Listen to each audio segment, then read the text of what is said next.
Welcome back, my good-looking listeners. Laszlo Montgomery here. Something special for you this time. I am so thrilled and honored to have on my little China History podcast program, all the way from the former capital of the Qing, Ming, and Yuan Dynasty, the great city of Beijing, Dr. Jeremiah Jenne, who needs no introduction, so I won't give one. Lao Da, welcome to the CHP.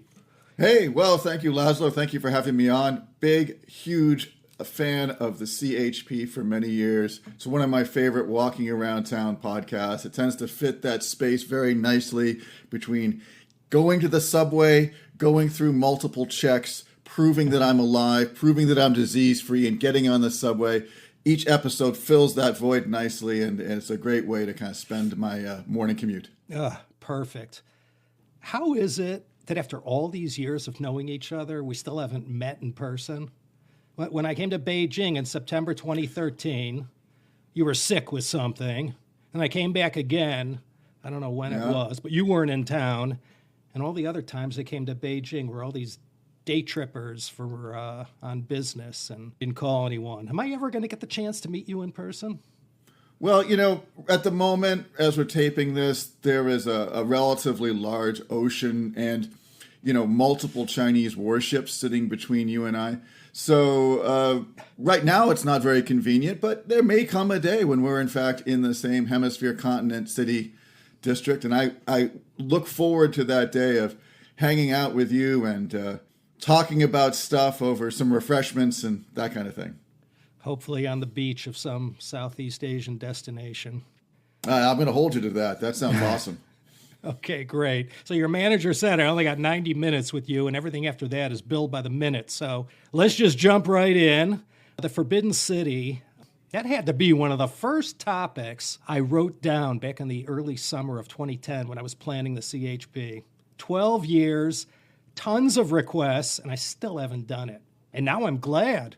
I reached out to your people about maybe having you on the show to talk about it, mortgaged one of my investment properties to pay for this opportunity, and wow, I'm excited for this episode. So let's talk about the Forbidden City. Give me the lay of the land. What part of Beijing makes up the Forbidden City, or the palace complex in general, and where is it in the big picture? Sure. Well, one of the cool things, if in Laszlo you ever decide, post-podcast to found your own mid-sized Chinese dynasty based on the experience you've had researching history. One of the cool things that you don't have to worry too much about is the layout of your capital, because there's a basic plan for how you're supposed to do it, right? You got this, more or less square rectangular walls.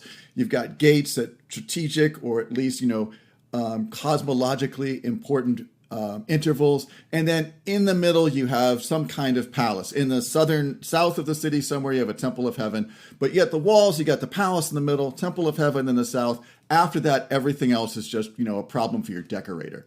So in the inner city of Beijing, the historic city of Beijing as it was defined by its walls, at least from the 15th century to the 20th century, the Forbidden City was more or less in the close to the center of that city. Although in the Ming and Qing, the late Ming and Qing periods, the city was kind of divided into two halves. So the Forbidden City is inside the section we think of as the inner city. It's right downtown, right in the middle. You can't miss it. You just kind of ask the big picture of Mao where it is, and he's like, "It's behind me," and there it is. Yeah, I got to visit it for my first time back in 1980. That must have been a real trip. It wasn't very crowded. Yeah, I would think. Yeah, not like now. The first time I visited it, it has a couple of different names, right? It's the Forbidden City, or, in Chinese, it's the Jinchang, which some people will argue the exact translation of it. It tends to refer to things like the color purple and the North Star, because, of course, as the emperor sits on the earth, all revolves around him. Polaris in the heavens, or as we call it, Polaris, that looks like the stars revolve around it. So it kind of refers to the placement of the Forbidden City on Earth, where the North Star fits in the grand firmament in Chinese cosmology. And, of course, there's also this idea that Jin, could mean celestial, it could mean forbidden. But for the most part, that was the old name of it, at least in the Ming and Qing periods. But of course, no one calls it that anymore, right? If you go to Beijing, when you go to Beijing today, almost everyone refers to it either as the Palace Museum or the Old Palace, Kuningong. And it must have been like my first week or two in China, at least in Beijing back in 2002, went to this place. I want to see the Forbidden City, and I'm walking around, and I'm like, so, in my best Chinese, where is, the Forbidden City? And everyone's looks at me and is like, do you mean like the Old Palace, Kuningong? I'm like, no, I don't. I mean the Forbidden City. And I'm asking like 5, 6 people. I'm just like, haranguing strangers in the street. Like, how could you not know where the Forbidden City is? Isn't this where the emperors live for like, all that time? Finally, one person, a very kind older gentleman, just kind of physically took me and turned me around to face the giant red walls. He's like, the Forbidden City is the Old Palace. The Old Palace is the Forbidden City, left unstated, you idiot American. And I'm like, oh. And then I walked inside and it was all cool. So give me an idea of the scale of this. What is it, the largest palace in the world? How many rooms, buildings? What's the scale of this? It is definitely one of the largest palace structures in the world. And it's certain, and there's some question about how you calculate this, but it's one of the largest wooden structures on Earth as well. It's roughly about a kilometer or so, just a little bit less, from north to south, and about 750 meters east to west. So it occupies a pretty large footprint in the center of the city. Although if you compare it to the size of some of the other imperial residences around Beijing, particularly the ones we think of as the summer palaces, those are actually quite a bit larger, although most of those are made up of garden spaces and landscaping, waterways, as opposed to actual buildings.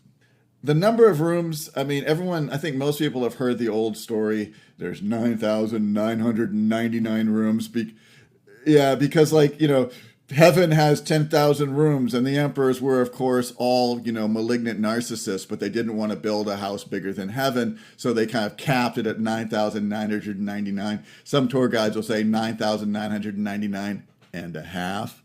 Some of the more recent curators, like Shan Jixiang, has actually, they've claimed to kind of do surveys of the whole complex. And the numbers they come up with actually are around like pretty big. It's not quite 10,000, but it's like in the high 8s. I think under Shan Jixiang it was like in the low 9,000s. But the key is they're not counting rooms like we would count rooms in like Versailles. What they're counting, it's not a space that's defined by 4 walls. It's a space defined by like 4 columns, because the columns are what does all the heavy lifting in the architecture. So it's the space between 4 or beam and bracket fixtures, but basically between 4 columns. So you can look into one of the largest structures, the Hall of Supreme Harmony, and it says it's got 20-something rooms inside. You look inside, it's like, nah, it's just like one big space with all these columns everywhere, like a hotel ballroom.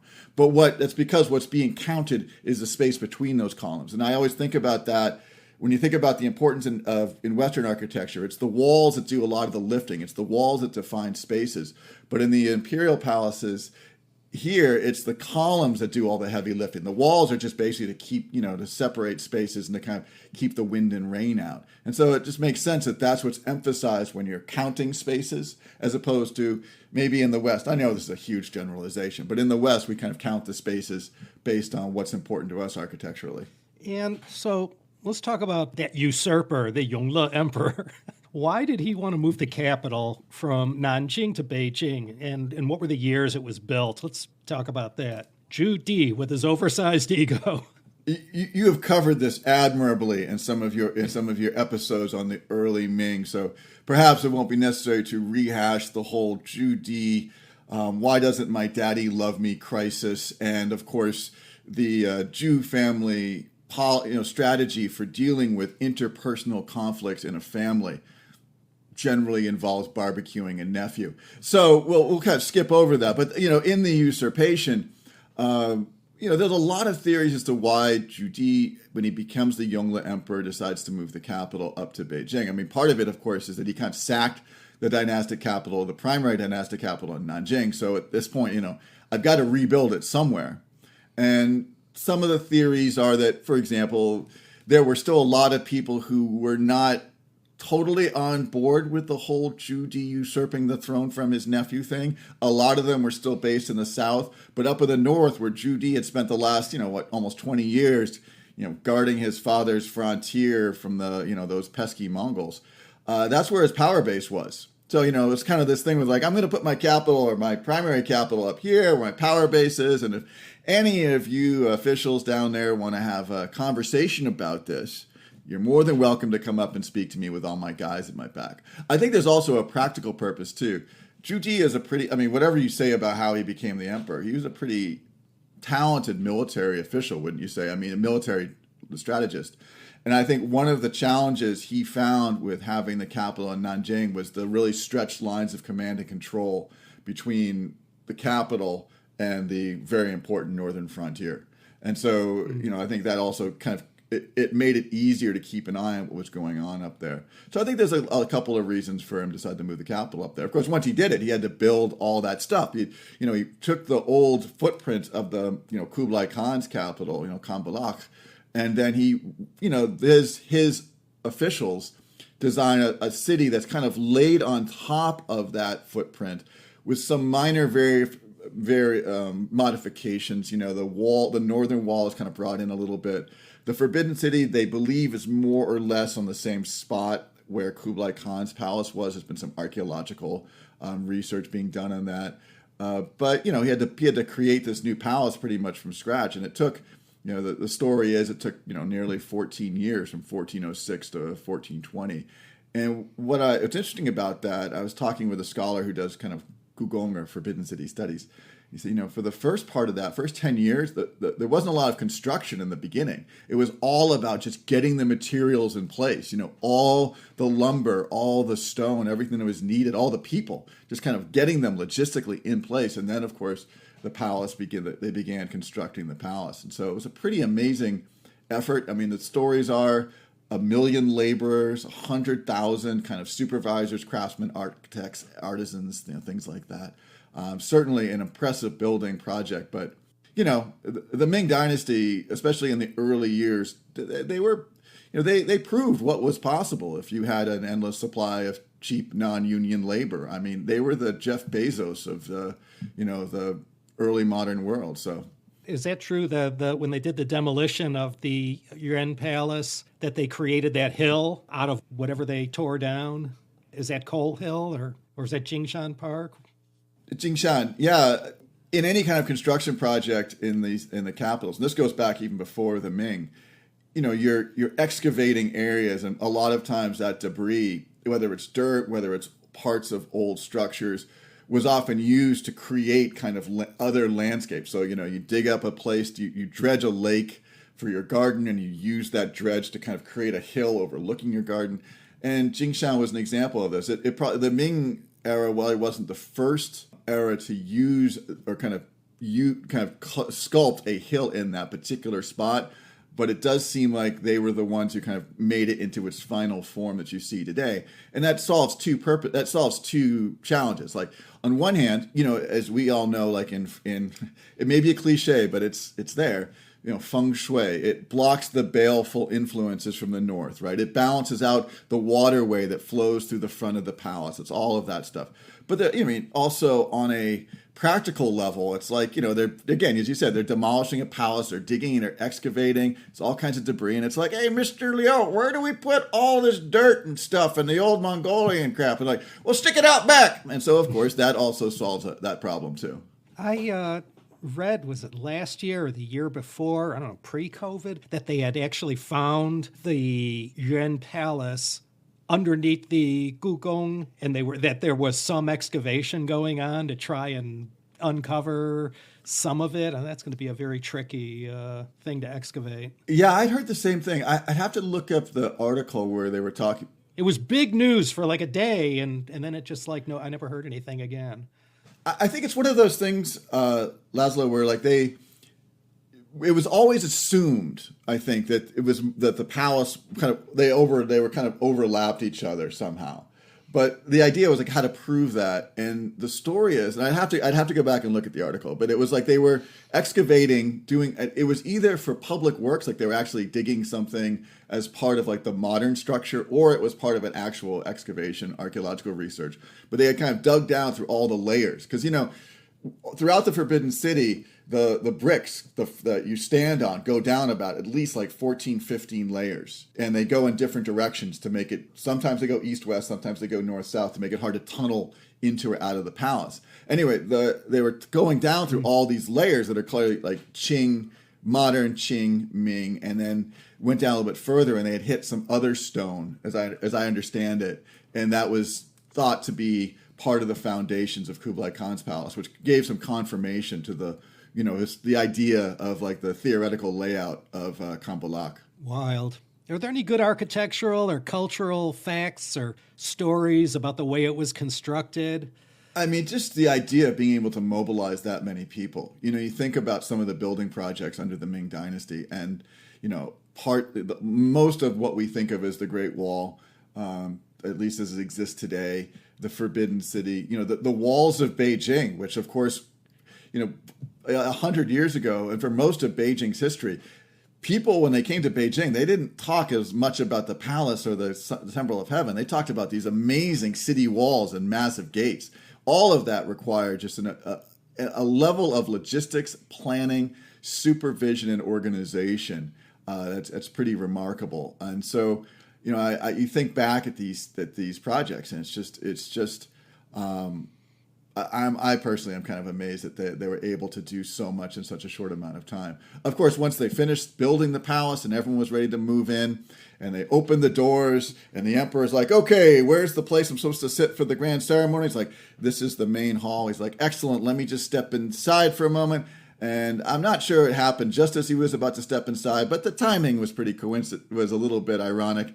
Lightning struck the main hall and it burned down almost immediately upon being ready for use. And of course, if you are a cosmologically minded official from that era and you believed in things like the mandate of heaven, which you've talked about so eloquently on your podcast, and you have an emperor that many people, at least in the back of their mind, if not actively saying it, was possibly, maybe, but certainly was a usurper. These are things that you can interpret in many different ways, but many of them interpreted in a sort of like heaven is displeased. Those people who spoke up about it generally found themselves and 9 generations of their family executed. But it's hard to kind of miss the symbolism. And his son, Judi's son, from what I understand, also was not a fan and was even getting ready to kind of shift the whole thing back to Nanjing for reasons. And his reign was relatively short, so the plan never came to pass. Yeah, the Hall of Supreme Harmony, was the highest point? Yeah, I'm trying to think of the name in the Ming Dynasty, because the name Hall of Supreme Harmony was a later name, but yeah, it's the earlier incarnation of that hall. I mean, one of the things when you go to the Forbidden City, right, as a lot of what you see today is, of course, relatively recent. Most of it's from like the 18th century or 17th century and after. Part of that is, the Forbidden City used to burn down with shocking regularity. I mean, fire, people. It's a huge wooden palace with lanterns and incense burners and charcoal braziers. There was a pretty sophisticated system of fire alarms, and there were iron or bronze vats everywhere for water to put out fires. But of course, stuff happens. So there was a constant process of rebuilding, and also not even when things were destroyed by fire. The way the palace evolved, the buildings weren't meant to be there forever. It's the space, it's the site that's important. The actual structures are kind of, they're meant to be replaceable. And so throughout the years, of course, this meant that these buildings are constantly being renewed, constantly being replaced and recycled. And I think that's a big part of kind of the story there too. So the hall that we see today, the Hall of Supreme Harmony, of course, is an incarnation of an iteration that is bequeathed to us in the present day, and it's probably not too. It's the world's largest or one of the world's largest wooden structures, but it's not too much of an exaggeration to say that your average English country village probably has a greater number of authentic pre-16th century wooden structures than the Forbidden City does. What about the materials that were used to build the palace? There were lots of hardwoods, lots of nanmu. What was up with that? Most of the columns that you see when you visit, you're seeing these amazing buildings and these structures are held up by these columns that we talked about earlier. These columns are cut from individual trees. And so one of the challenges becomes the same challenge that, say, shipbuilders had in the 17th, 18th, 19th century and many other parts of the world, where you had to find very specific trees of a certain height, strength, width, all this kind of thing. So the lumber and the materials, this is one reason why, this idea that it took so long to get everything together. A lot of this was being brought from very far away, from forests that were scattered throughout the empire. Some of the stone also came from far away, but a lot of the stone too came from quarries that are in what's today Hebei or just south of Beijing. But even so, you're moving stone, and lumber is, you can float it down rivers, you can float it along canals. Stone, there's limits to what you can do, no matter how many guys you can bring to the project. So a lot of the stone had to be very carefully planned, how you would move these huge blocks from the quarries to the city and installed. And in some cases, one of the stories is that for some of the largest blocks, they did it in the wintertime by pushing it along frozen surfaces, even in some cases flooding roadways to create new frozen surfaces. So all these materials were very specially either sourced or brought in, and the bricks that are used, some of these bricks were made in Beijing. Some of these bricks came from the southern part of China, where they had special clay that could be fired and refired. So it was when we talk about the organization of this, it's a building project on such a massive scale. And of course, you need to have people managing all of this, like deliveries and inventory and storage. And that's one of the things where I think sometimes when I walk around the Forbidden City, it's a big, huge space and there's lots of cool buildings, great. But I'm like, the ability to put this together and to keep it together and to keep repairing it, for nearly 600 years or I guess a little over 600 years is a pretty remarkable thing. Do we remember who the general contractor was? Was there any one person who is really we don't remember anybody. We certainly don't remember the workers or the craftsmen, but was there one guy who was the guy who really built it in the 1420s? Well, we don't really remember the workers or the craftsmen per se. We generally, there are some of the architects. There's a guy named Kuaixiang, I believe is one of the names. But there were other people who were involved as well in the project, and their names have been recorded. But, the guy whose job it was to lay all the bricks throughout the Forbidden City and hey, good job, dear. Now do that 14 more times. His name goes unrecorded, although I guess it was, he probably had some choice quotations that would have been worth writing down at the time. But any noteworthy historical events that happened inside the Forbidden City during the Ming? Anything that sticks out other than the lightning strike in 1424? Well, this is the stuff that TV dramas are made of, Laszlo. Go through the various streaming options on Chinese TV, and you'll see any number of palace dramas, most of them involving, dashing princes and princesses and maids and scheming concubines and, all this stuff. There's a lot. This is one of the things about the history in China, as you know, is that people hear it is part of the pop culture. So there's all these kind of dramatic tales. But of course, a lot of that comes from, Yeshe, the wild histories, the apocryphal stories. But there's, as you know, there are some good ones out there. You had the Ming emperors particularly. Zhu Di, again, usurper, not a bad emperor, right? But as you have covered in your podcast, his descendants left something to be desired. A mixed group. I remember the Ming Dynasty was the dynasty that misplaced an emperor out in the steppe. That's not good. And then you get into the 16th century and, you have the Jiajing emperor who was all into his Taoist rituals, right? As you've covered. And then, his idea of trying to extend his life and was involved in some I believe the technical historical term, the one we use in scholarship, is some pretty weird, funky shit. And part of that was inflicted on his concubines. And of course, there is a great story where his concubines kind of got together to try to solve their problem by assassinating their emperor using very complicated plans like, hey, honey, tonight, let's tie you up a little bit. And of course they did, starting with his neck. They weren't successful, as the story goes, but the emperor was so freaked out. At the time, the main imperial residence was now again, like if you go through the halls, there's 3 halls. They're in what's called the outer court. They are matched along the very central axis of the Forbidden City by 3 halls that are in the inner court. The hall where the emperor lived was the inner court counterpart to the hall of what became the Hall of Supreme Harmony in the outer court. But this particular emperor, according to the story, was so freaked out by this whole event that he pretty much never set foot in this hall again.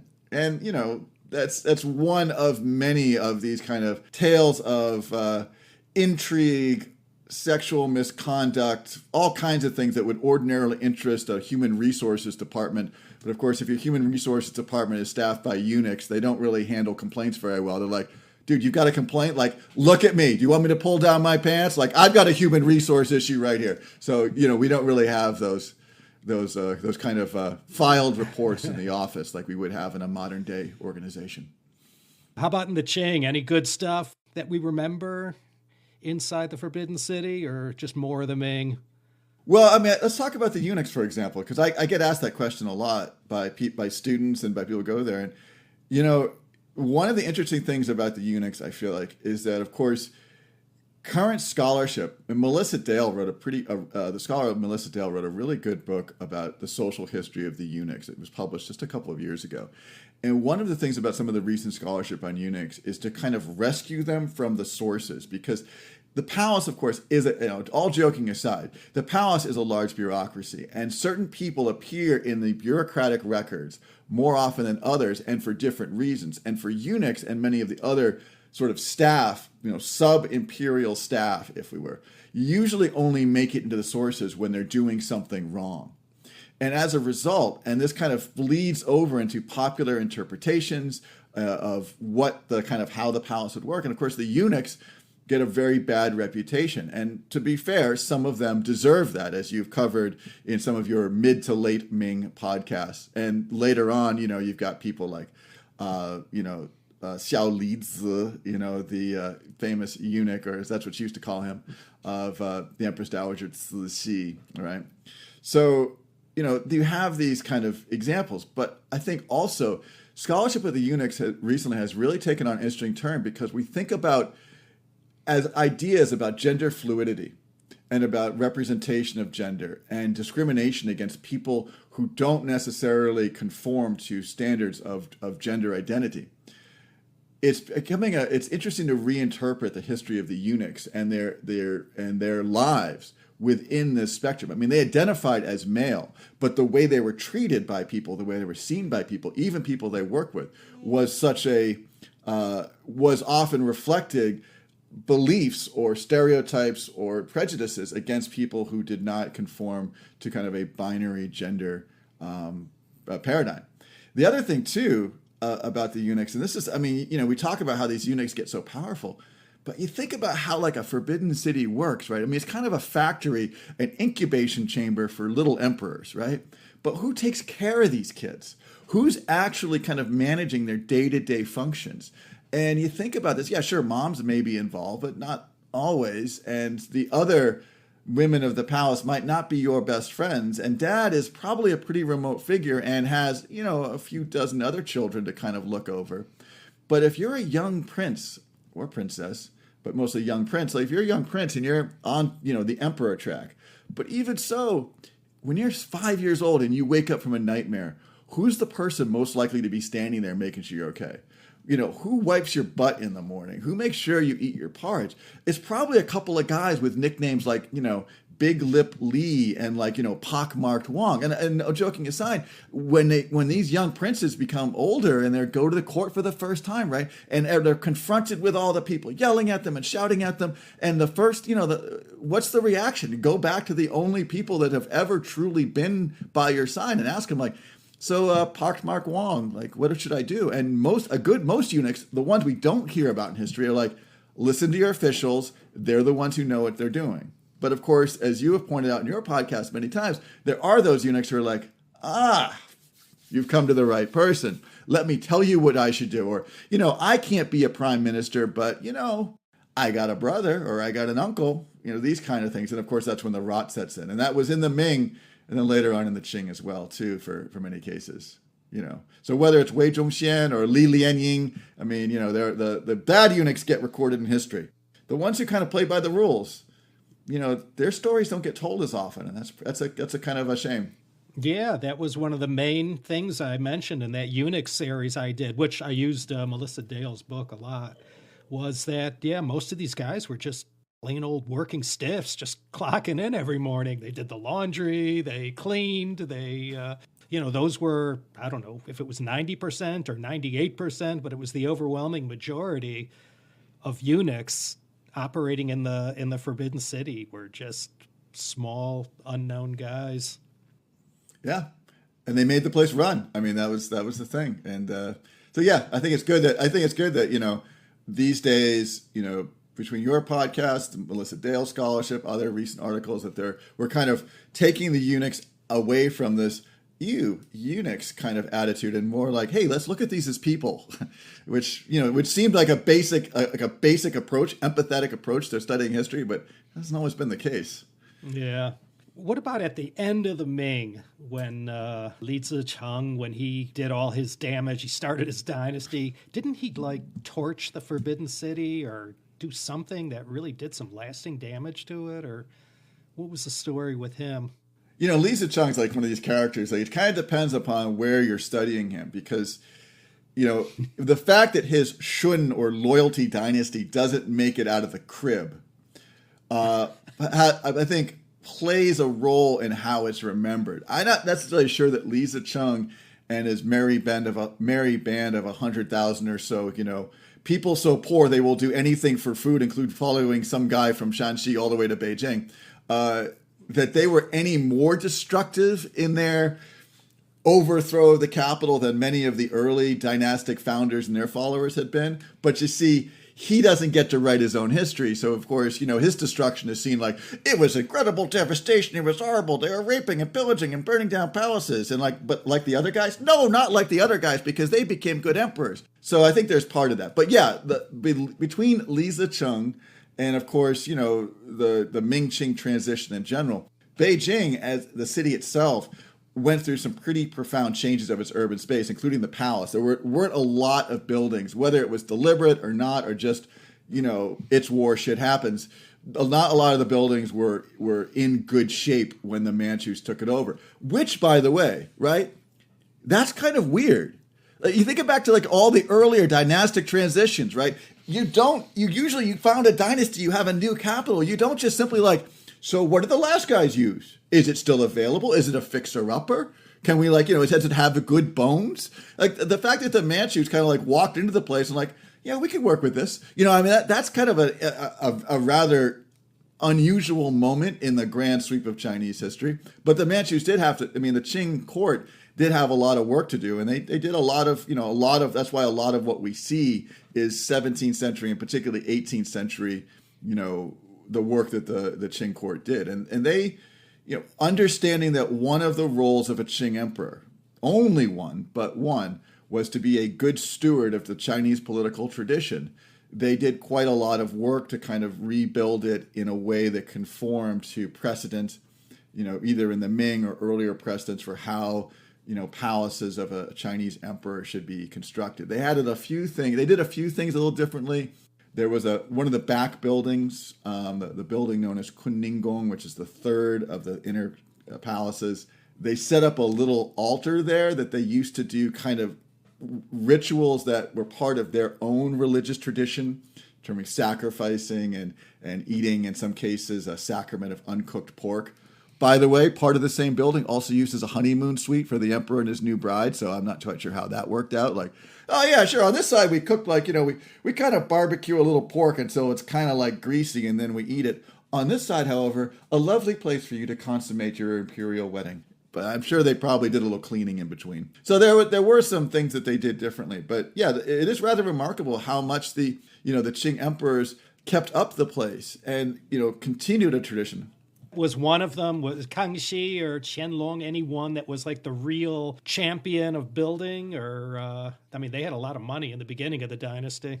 They did, thanks in large part to the guy in the middle, like Yongzheng, right? He's the guy who didn't spend a lot of money and made all the money.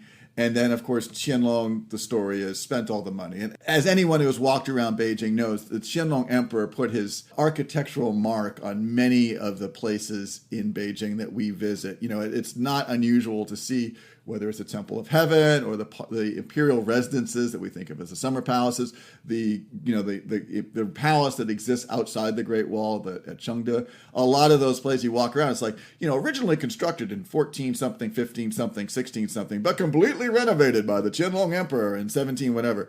And so, yeah, he more so than almost any other emperor.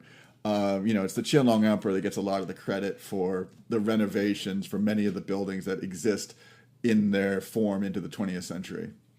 Let's fast forward to after the Qing, and Puyi, he got to stay there, but he got kicked out in 1924.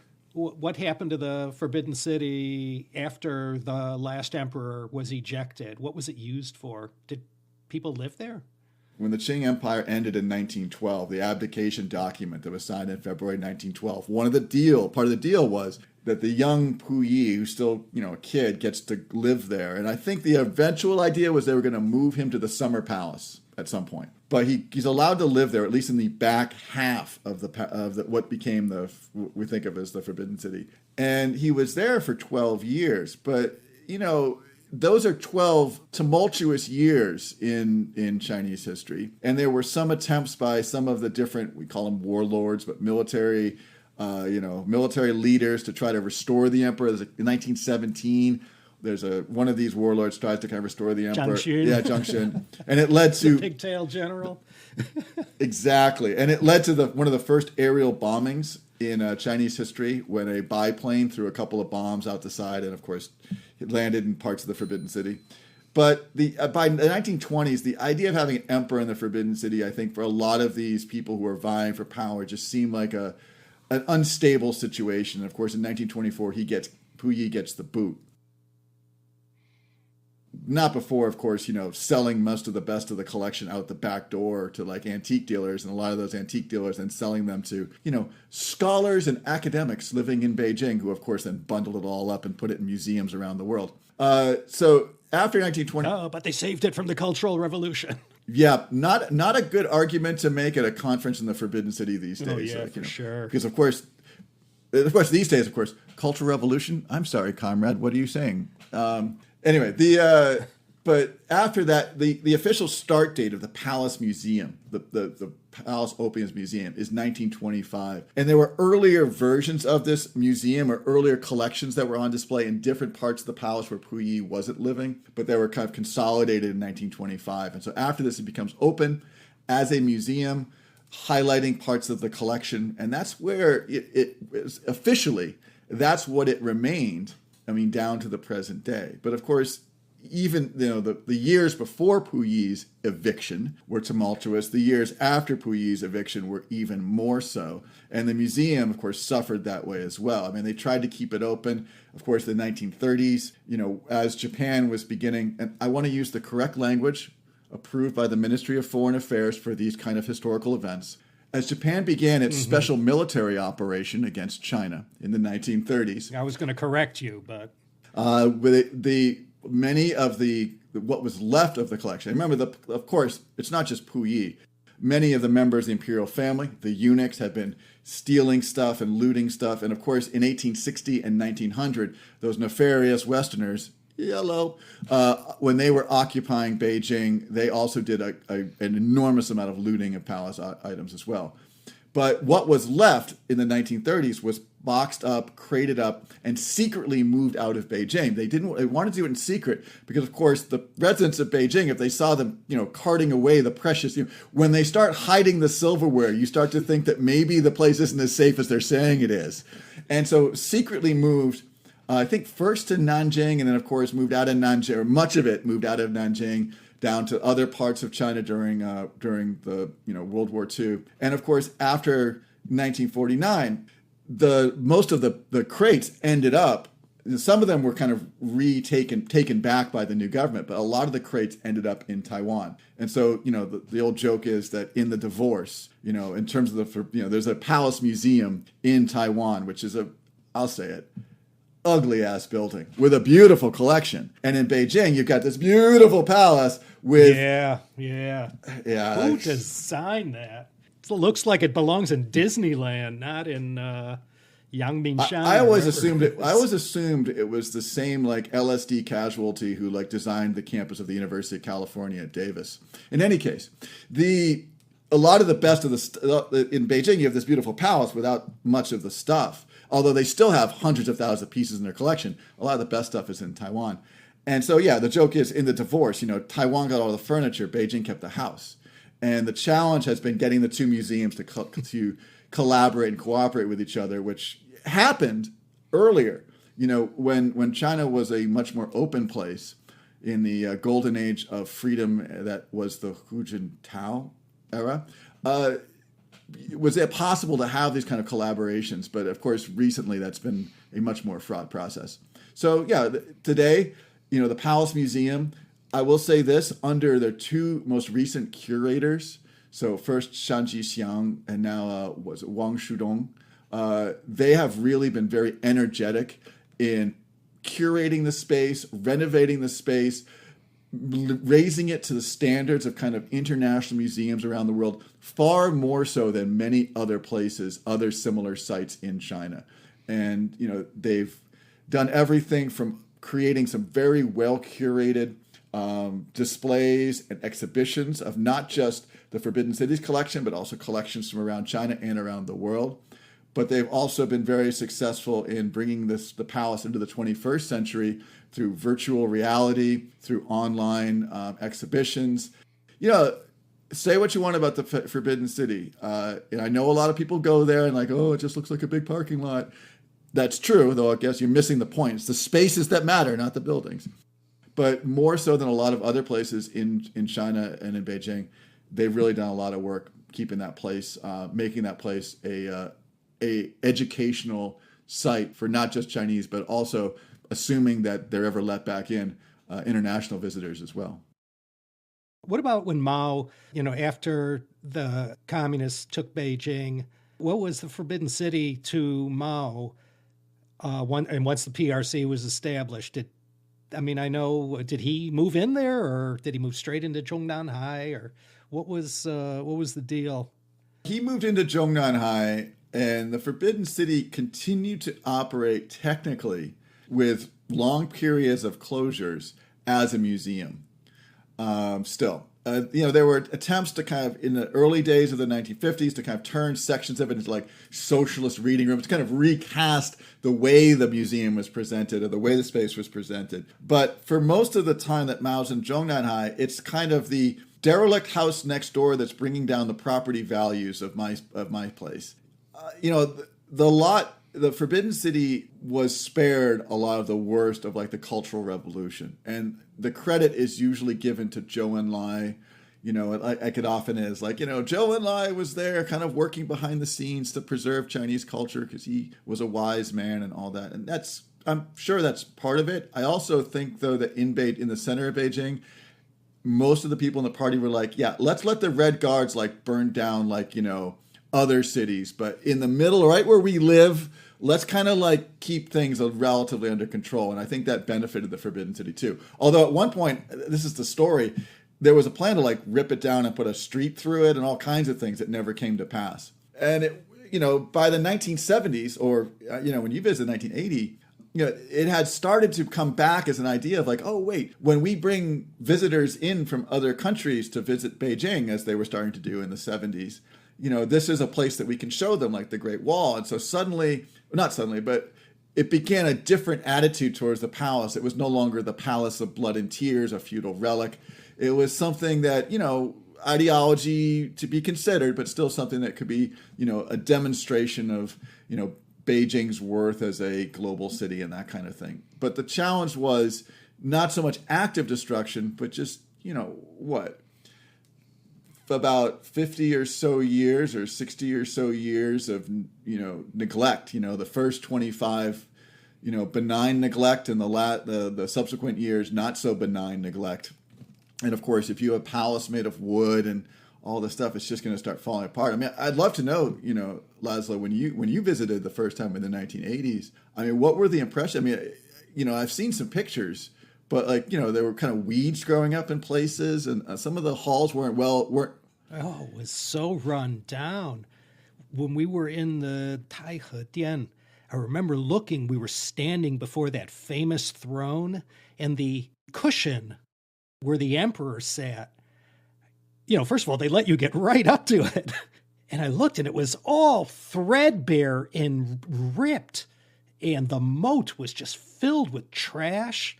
And I was thinking, gee, this Forbidden City, this is like the face of the nation. You should take better care of it. But, and all those old pictures from the 30s and 40s, I mean, it just looked run down. It was just trashed. Yeah, one thing I tell people today when I take students around or visit these places, I tell them a lot of these spaces, these former imperial spaces, like the Forbidden City or like the, they haven't looked that good almost ever. That is to say, like even in the height of the imperial period, maybe there were often whole sections that were kind of like you close off a wing of the house because you don't want to know what to do with it, and so the fact that now almost every corner of the palace is either under being researched, being renovated, or being kind of watched is a relatively new phenomenon. And of course, part of that is the palace's whole goal of the Palace Museum's whole goal of like renovating at least most of the space or 95% of the space for the public. I think when you were there in 1980, you could go inside the buildings, which we can't do today. Yeah, we went inside the buildings. But there were probably like the eastern, there were large sections of the west and eastern sections that were probably at that point still maybe off limits because they were just completely run down. At least that was the case when I arrived in early 2000s. You could kind of walk down the middle.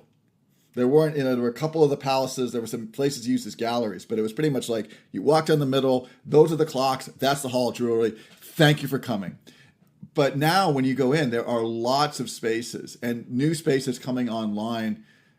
COVID has slowed this down, but since the 2010s, new spaces coming online, open to the public for viewing almost every year, which makes going back there, even for those of us who live in Beijing, a really kind of fun experience because now it's like, oh, we don't just have to walk down the middle and just see the big ceremonial buildings that were usually empty anyway. Because when do you use the formal living room?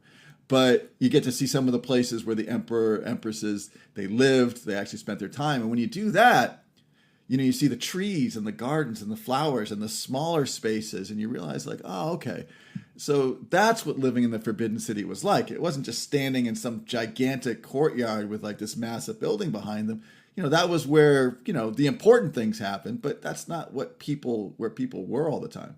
The other thing too, I just want to add, the Manchus were not a fan of the Forbidden City. So when we talk about living spaces, it's worth noting that at least after between like the early 18th century, after especially Qianlong Emperor and some of his son and his grandson, and up to about Xianfeng, the emperors actually spent most of their residential time in the Yuanming Yuan. Like that was where they kind of lived. The Forbidden City was like their version of Buckingham Palace. They went there for the big events. That was the seat of their power. But it wasn't like they preferred strongly to not have to live there. They preferred to be out at the residences that they had built for themselves, which were those imperial gardens that were then, of course, those pesky Westerners again, yellow, that burned them down in 1860 because we are a shockingly depraved group of people. Today, if you go see the Kuningong, first of all, how much do they charge for any person that wants to get in? Well, these days, unlike when you first visited, there's only one price for locals and foreigners. It's 60 kwai. It's the standard admission with discounts for kids, seniors, and beginning with COVID, almost every major site in Beijing and then later in China had made so that you could not really it was difficult to just walk up and buy a ticket. You had to go onto their WeChat or maybe their website, they had one, and reserve through your ID card, or if you were lucky, they might have an option for passport. And of course, this caused all kinds of wacky hilarity in places like the Summer Palace that had no earthly idea how to do this.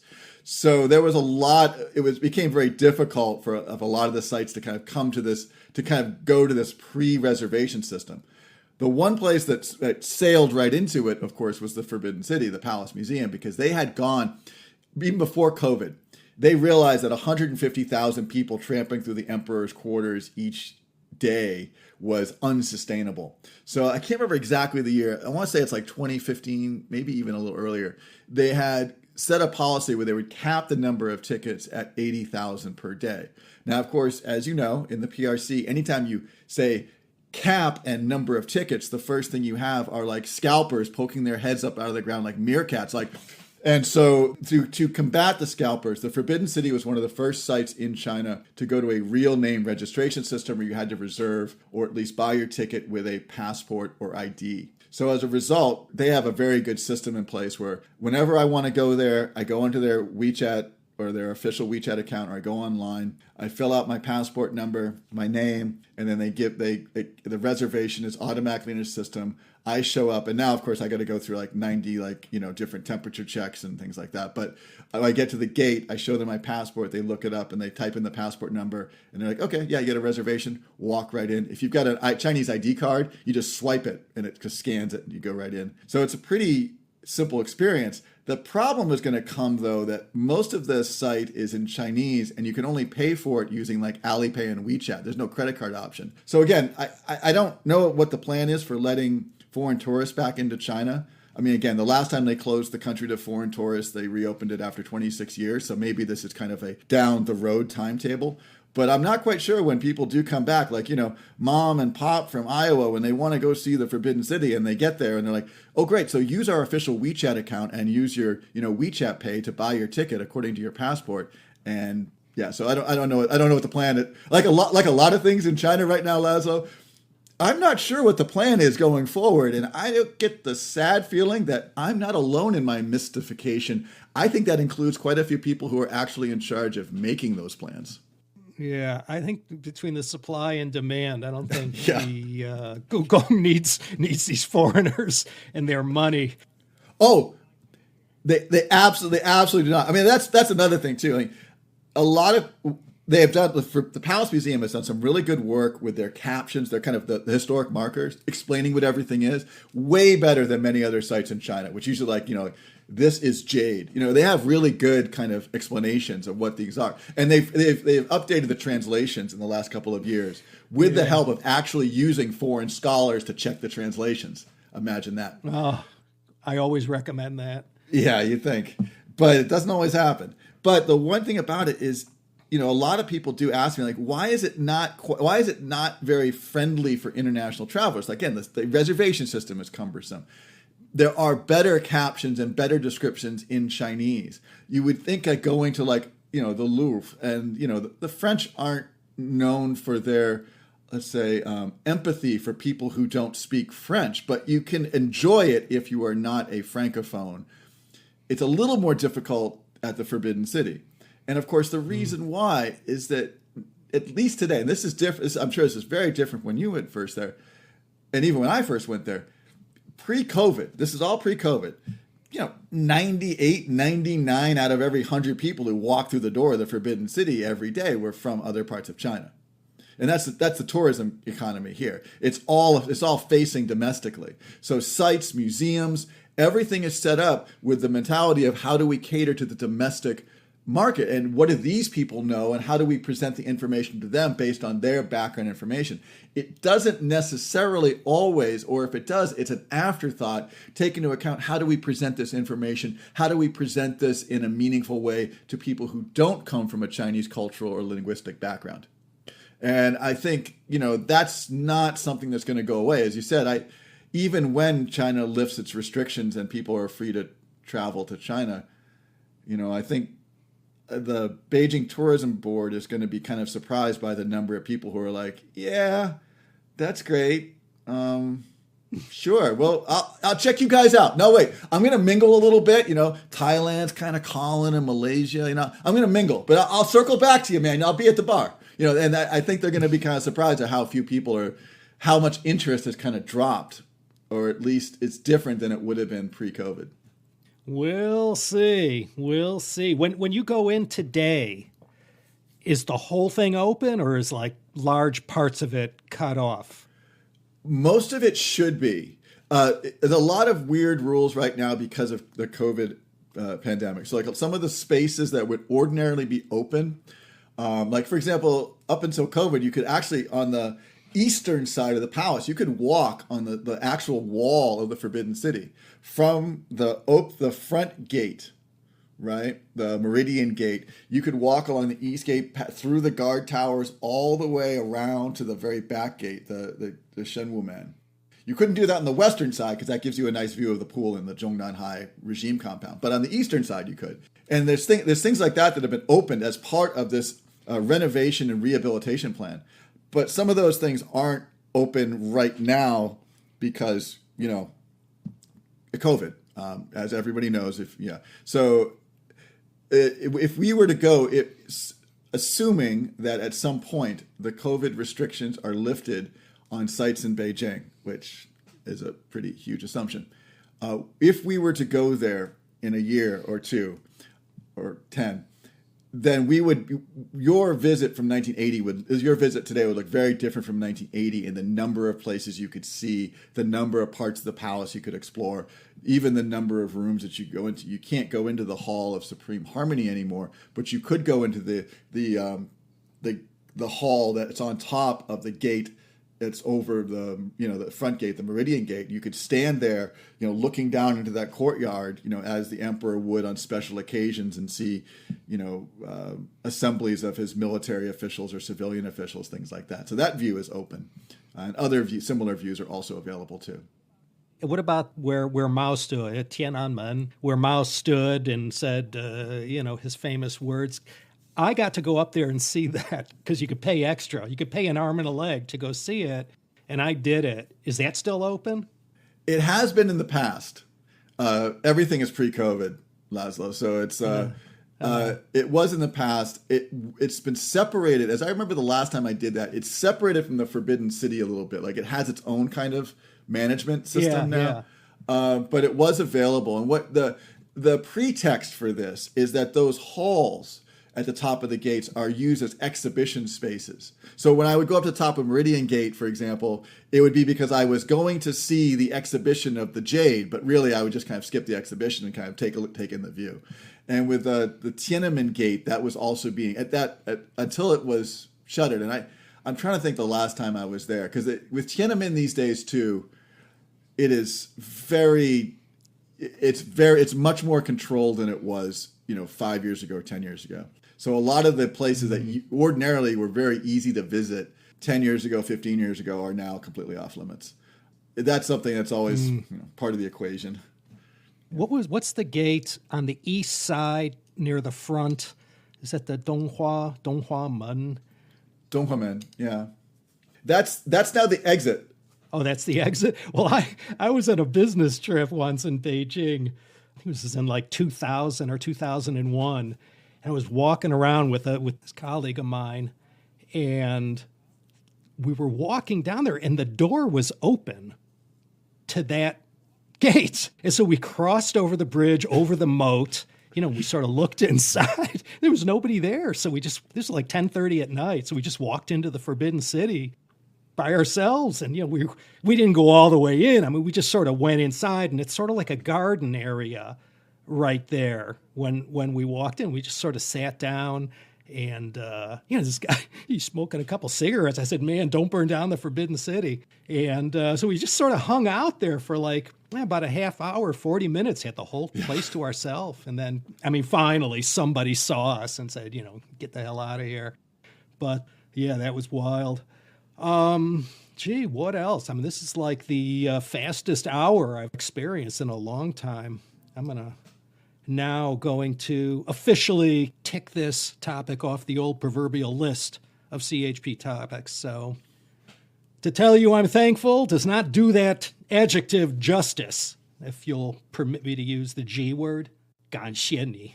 So I'm so happy you fit me in. I know it's early there in Beijing. So what are you up to these days? Besides Barbarians at the gate and Beijing by foot, what's going on in Jeremiah Jenne land? Well, my chosen profession of educating study abroad students is a little bit on hold because we don't have too many study abroad students. But I am very busy with Beijing by Foot, which is a company or a brand that I managed, which is, historic walks and educational programs in the city. I've been very busy actually working with groups of people who are already here in Beijing, whether it's embassies or companies doing lectures on Chinese history and workshops on historical topics. A lot of interest, which is always very cool.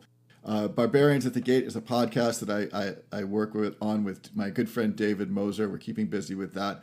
I also have been working with a lot of groups who are already here in China, whether they're embassies, companies, community groups. I lead a lot of trips, not just around Beijing, but also I'm often accompanying groups to other parts of China as kind of the trip historian. When I was a kid, my mom's like, there's no such job as like a professional know-it-all. Would you just shut up? And I'm like, yeah, look at me now, Mom. That's officially my job, actually. So that it's been keeping busy. And at some point, I would like to, maybe go somewhere that's not China because I would like to see my family. But yeah, it's been a hot summer. It's been a crazy summer. I think it's in recent events may make it even crazier. But we're good. We're safe. We're here in Beijing, and we're feeling well protected in the zero COVID bubble of excellence, or whatever we're now choosing to call it. Well, I got to tell you, it's going to take like an Ebola outbreak to get people to March of 2020. People don't even wear masks here in crowded places. It's completely back to normal and has been for a while. Yeah. Well, it'll be a minute before that happens here. That's the only thing that's the only safe prediction I can make. I'm not sure what's going to happen next, but it's going to be a minute before it happens because, of course, we've got some events coming up this year that are going to kind of put on hold any major decisions. What's going on? Any big meetings or anything happening? I'm told that there's a couple of big meetings coming up and maybe a coronation or two. And hey, we'll have to see. We'll have to see what happens when the people's leader ascends to a whole new plane of people's leadership. Well, I hope I can invite you back to talk about something else one day. I would love. Give me a discount this time. Oh, my people are pretty ruthless. I bring him in from Henan just for the purposes of working over anyone who wants to talk to me. Yeah, and so, but next time, you know what? I am such a fan. I can't believe they actually made you sign all of those NDAs and things like that. But the next time, because I am such a fan, I'll be happy to do this absolutely for free. We can talk about anything you want as long as it's something that I know something about. Because, of course, your literally encyclopedic knowledge of the whole oeuvre of Chinese history is so broad and so vast. And I just focus on, this one small town of 25 million people and, of course, a later period. But I'm happy to talk about anything involving that intersection of knowledge. All right. Let's leave it at that. This is Laszlo Montgomery here with the famous Jeremiah Jenne, coming to us early in the morning from Beijing in the PRC. I thank you all for listening, and I hope you'll all think it over and join me next time for another exciting episode of that China History Podcast.